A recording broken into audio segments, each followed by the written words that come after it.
there are 3 years between the ages of 6 and 9. Big years, lots of things happening. The 6 to 7-year-old is working on that motor skills, getting a sense of purpose, and this is what I can produce, and this is where I can use my intent beautifully through my body.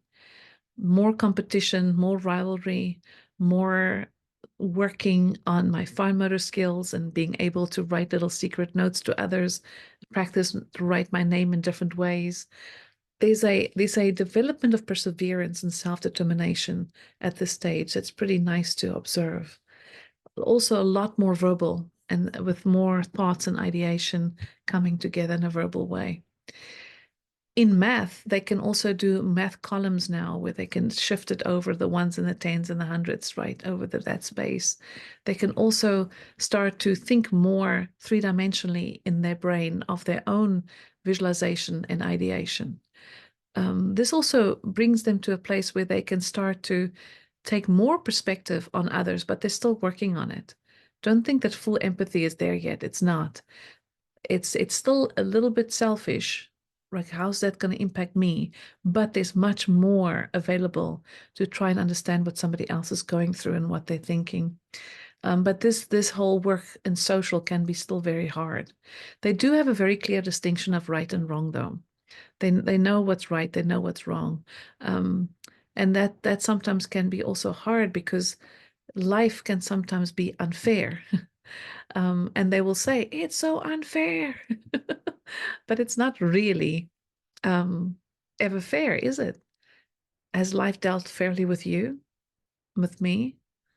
Right? We make the best of the things that are unfair and we move on and we use that as material from which to grow, right? And the same is going to be for your child. Don't feel like you have to make everything fair. Don't feel like as a therapist you have to make everything fair in the center for everybody. It's maybe just a very good time to talk about why life is never really going to be completely fair.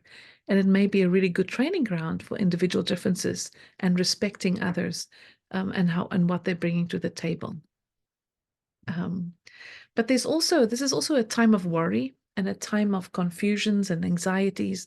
If the parents may be going through something really tough, they may not have a clear distinction between what's a parent worry and what's a child worry, right?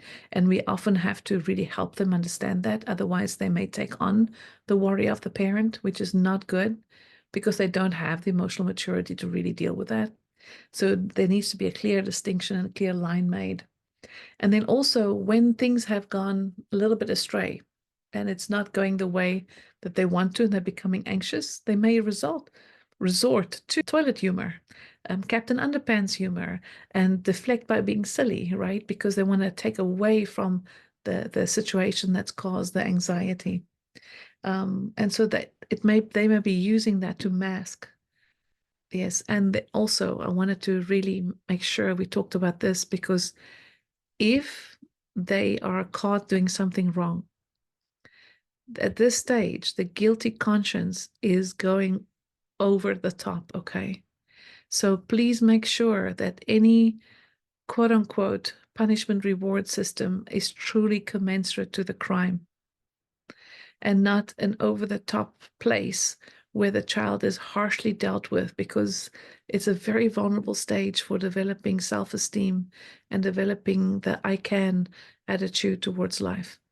And if they feel diminished in their capacity because they've been caught doing quote unquote wrong, it will really create conscience issues that will support maybe avoidance or even aggression. The 8 to 9-year-old also continues to pick up the external worries of parents. And this is also something that happens with 8 to 9-year-olds. If somebody passes away at this stage of their lives, you may see that some kids that's between these ages act like they flippant, like they don't care. Please know that that's anxiety. And it's typical for typically developing children too, right? Please know that that's anxiety. It's not that they don't care. There's many things they do care about. They just don't know what to do with it.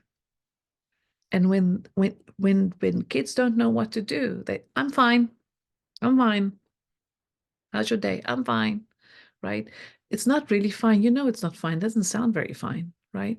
But they don't know what to do. So they give you this flippant attitude towards something that can be very deep. It does not mean they don't have empathy. We need a little bit more proof than that, okay? Um, they can use external structure, right? So when you give them boundaries, they still need boundaries. They may sometimes fight you on it, but please know they do need it. They do need it. And then within the boundaries, you must give them room to breathe, room to move, room to have downtime, to do things that they are really interested in. Don't overschedule a child. It's so important for your physical health, for your emotional health, for your social health that you have downtime where you literally have nothing expected of you so that you can use that free unstructured time to plan your own thought, to plan your own idea, to do your own stuff that will provide the information of who you are and what it is that you're interested in and what it is that you want to do with the who you are, right? So please make sure that that is part of the purview. And at this stage in typical development, it may be that reward systems may work. Before this, there's too much guilty conscience and things like that's going on, right? That doesn't make sense. The fair issue and those things. There's a lot of pieces that can actually make that reward and punishment system go astray. Focus on making the moment when things didn't go the way you wanted it to go. Focus on making that an opportunity for growth, to have an emotional growth reward rather than having I'm going to punish you because this is the only way you're going to be learning. I don't think that punishment is all wrong. Please don't hear me say that. I'm just saying that there's certain stages of development that we must be careful that our punishment doesn't run into a negative self-esteem, doesn't run into a space where the child was truly confused in their action, and that the confusion is met by you, whether you're confused or not, this is going to be your punishment, right? Make sure punishment is commensurate to what the crime was. And don't punish for having a different opinion. The action, yes, you don't want them to steal from somebody in their classroom. You don't want them to lie. You don't want them to do these overt things. Those acts are certainly things that you want to really call on in your child and guide them and model for them what it is that you would like to see. But when it comes to them saying to you, well, I think I should be able to chew gum while I'm in, while I'm in church, you know, I should be able to do that. Then you would say, but no, it really bothers people when you're chewing so loudly that everybody around them can't focus, right?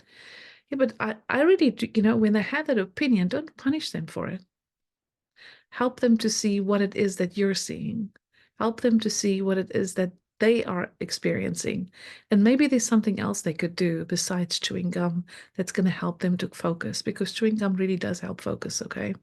So so I use as an example because I think I just recently had a family with that issue. So that's why it's coming up. But there are other ways that you can actually help to do the focus piece in a assembly hall or a place where adults are talking and you may not always be following exactly what's being said, right? So as always, thank you for listening. See you next time.